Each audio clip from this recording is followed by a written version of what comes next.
Yes? Based on your projection for unemployment, is there any recommendations for the current unemployed Americans? Yeah, the question is are there any basic recommendations for the current unemployed Americans? This is one of the really, trickiest issues out there. The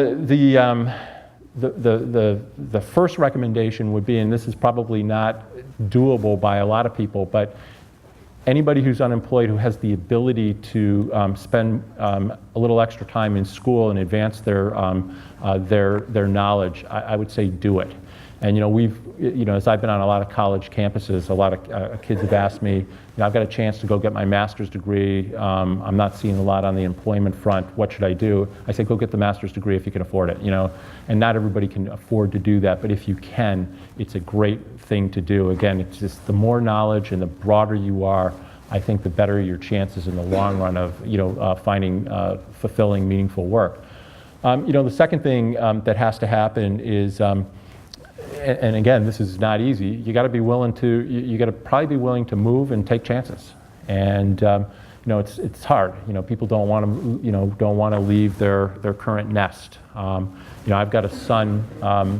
Look, we a little bit more of a privileged background, so he certainly got some tailwinds that other people don't have. But when he was coming out of college in 2009. So, the college where he was, in a typical year, 90% of the kids by graduation have jobs. The other 10% are going to go find themselves wandering the world. And that's sort of how it works out. When he graduated, I think 25% of the kids had jobs. And, so he basically said he wanted to be a writer. And, he's very creative. So he's off to LA. He doesn't like LA.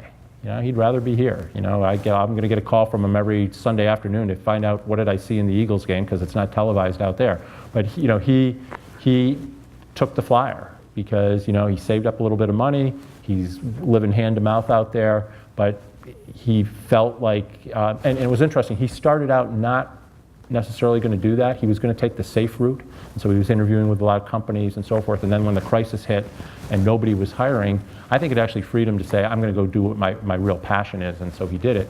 But the lesson there was he was willing to go across country and or move to a place where there are better prospects. And I think that's going to be necessary, and that's hard. But that's, if you look at the economic history of the United States, that's actually how a lot of this country grew.